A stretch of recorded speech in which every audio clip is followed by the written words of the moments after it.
नमस्ते, मेरा नाम है आयुष तिवारी और अभी हम मौजूद हैं लखनऊ के राजभवन में। इस राजभवन की ऐतिहासिक पृष्ठभूमि ये है कि इस बिल्डिंग का 200 साल पुराना अपना खूबसूरत इतिहास है और इस बिल्डिंग का जो नाम हुआ करता था कभी, वो कोठी हयात बख्श के नाम से जानी जाती थी। अभी हम यूपी एमआरसी के एक काउंटर पर मौजूद हैं। ये लखनऊ मेट्रो का अपना काउंटर है। अब क्या कुछ बताया गया है यहाँ पर, हम यहाँ के लोगों से बातचीत करेंगे और इनका ये काउंटर किस लिए लगाया गया। सर, अगर थोड़ा सा आप अपने इस काउंटर के बारे में जानकारी दे सकें कि लखनऊ मेट्रो का ये प्रोजेक्ट किस लिए यहाँ पर लगाया गया। ये सोविनियर आइटम सब लखनऊ मेट्रो की साइड से लगाए गए हैं। इसमें ये लखनऊ की मेट्रो मॉडल है जो 150 रुपीज़ की है। ये प्राइस लिस्ट सारी लगी हुई है। ये मेटल की कीरिंग है, ये लेदर की कीरिंग है, ये वुडन क्लॉक है, ये वाइट वुडन क्लॉक है। सबकी प्राइस लिस्ट यहाँ पे मेंशन्ड है। तो ये सारे इसको लगाने का कोई विशेष उद्देश्य यूपी एमआरसी का यहाँ पर? हाँ, उनका मतलब लखनऊ मेट्रो की साइड से हम लोग प्रचार कर रहे हैं, प्रमोशन के तौर पे लगाया जा रहा है। मैम, आप बताएं अगर थोड़ा सा कैसा लोगों का अनुभव, मतलब रुझान आ रहे हैं यहाँ पर, लोग आके कैसा महसूस कर रहे हैं? अभी तक तो जितने भी लोग आए उन्हें काफ़ी अच्छा लगा है। काफ़ी हमारे सुवेनियर आइटम सेल भी हुए हैं। स्पेशली बच्चों को मेट्रो का मॉडल बहुत पसंद आ रहा है, जो मेट्रो टॉय है। मेट्रो को प्रमोट करने की आप लोगों की एक अद्भुत कहा जाए जी कलाकृति। तो आप लखनऊ मेट्रो के बारे में लोगों को जागृत भी कर रहे हैं, कुछ बता रहे हैं प्रमोट। ये देखिए, क्योंकि हम लोग ने मेट्रो का मॉडल भी लगाया है, उधर आगरा मेट्रो का भी प्रमोशन किया है। माननीय मुख्यमंत्री जी और राज्यपाल महोदय का कार्यक्रम था, तो आए थे इस काउंटर पे या फिर नहीं आए? हाँ, आए थे। उन्होंने देखा था, बाकायदा रुके थे यहाँ पे। हम लोग ने बताया भी था कि किस पर्पज से लगा है और क्या क्या है। आगरा के मेट्रो के भी प्रमोशन के लिए और कानपुर का भी सारा। तो ये 3 दिवसीय यूपी मेट्रो का प्रोजेक्ट है अपना, और तमाम सारी चीज़ें हैं इसमें। लखनऊ के लोगों को जागृत करने का प्रयास किया जा रहा है। अभी तक लखनऊ के बाद यूपी के अन्य शहरों में भी मेट्रो अपना कार्यक्रम बढ़ा रहा है और जल्द ही अन्य शहरों में भी मेट्रो की सुविधा मिल सकेगी। यूपी एमआरसी के इस काउंटर पर एक मशीन हमें दिख रही है जो कि सबका ही ध्यान अपनी ओर आकर्षित कर रही है।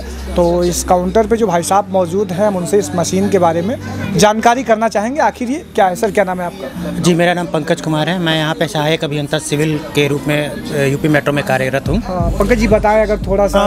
ये एक्चुअली आम बोलचाल की भाषा में अगर बोले तो ये टनल बोरिंग मशीन है, जो टनलिंग हम काम करते हैं उसके लिए।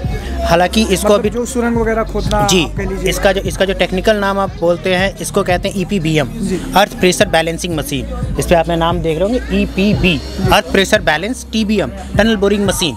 ठीक है, देखिए, पहले जो टनल बोरिंग मशीनें हुआ करती थी वो उसको हम रेगुलेट करते थे अपने हिसाब से, SBC वगैरह, सॉइल बेरिंग कैपेसिटी या दूसरी चीज़ें सॉइल के बारे में जानकारी करने के बाद। इससे क्या होता है कि इसमें क्या होता है कि आगे सेंसर लगे होते हैं जो मिट्टी को सेंस करके उसके हिसाब से फिर प्रेशर जनरेट करके, और जितनी रोटेशन हमें ज़रूरत होती है उतनी रोटेशन के हिसाब से कटर हेड को चलाते हैं, जिससे कि सुरंग आगे की ओर बढ़ती चली जाती है। क्या लगता है मशीनों से जो है कितना हम लोगों को आसानी हुई है? आसानी इसलिए क्योंकि देखिए, पहली चीज़ कि हमें ये मालूम होता है कि हमारे जो टनलिंग मेथड है, टनलिंग करने का प्रोसेस, वो सबसे ज़्यादा सेफ़ है।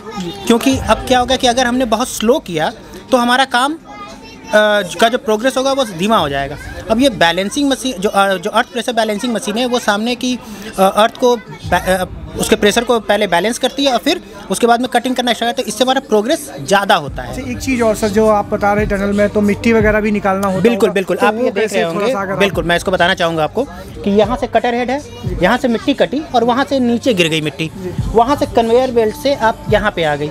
ठीक है, यहाँ से ये इसमें ऑगर लगे होते हैं, मिट्टी को वहाँ से उठाते हुए यहाँ तक लाते हैं। और यहाँ पे आप एक कन्वेयर बेल्ट का सूट टाइप का आप देख रहे होंगे, यहाँ से ये मिट्टी इस पे आकर के बाहर चली जाती है। बाहर मक्का रहता है, उस पर मिट्टी को हम डंप करते हैं और वो ऊपर 15 से 20 मीटर ऊपर जो ग्राउंड लेवल पर उसको ट्रक में भर के हम उसको डंपिंग यार्ड में डंप कर देते हैं। तो आप साफ तौर पर ये देख सकते हो और जान सकते हैं कि इन मशीनों की वजह से आज उत्तर प्रदेश का जो मेट्रो है वो विभिन्न शहरों में अपनी सेवाएं देने के लिए तत्पर। बहुत शुक्रिया आपका। क्या यहाँ पे जो हमारा जो स्टॉल लगाने का जो मेन पर्पज़ है ये कि हमने कैसे काम किया, काम करने में कितनी परेशानियाँ आई, और इस काम के बाद में अगर आप मेट्रो को ऑप्ट करते हैं तो आपको क्या क्या सुविधाएं मिलेगी।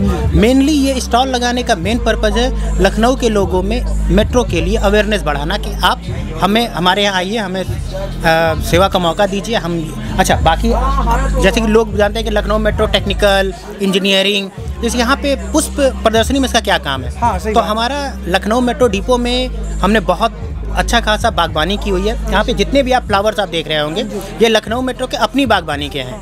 तो यानी कहीं ना कहीं प्राकृतिक जो है उनको बढ़ावा देने का, ग्रीन बेल्ट का। बिल्कुल, हमारे यहाँ पूरी एक वाटिका बनी हुई है, नर्सरी बना हुआ है डिपो में, जो ट्रांसपोर्ट नगर में स्थित है। नहीं, चूँकि मैंने खुद लखनऊ मेट्रो का सफ़र किया हुआ है, तो लखनऊ मेट्रो ग्रीनरी को कितना बढ़ावा दे रही है ये अपने आप में एक बेहतर माहौल है। और आप लखनऊ में लोकल कन्वेंस अगर करते हैं तो आप लखनऊ मेट्रो का इस्तेमाल ज़रूर कीजिए।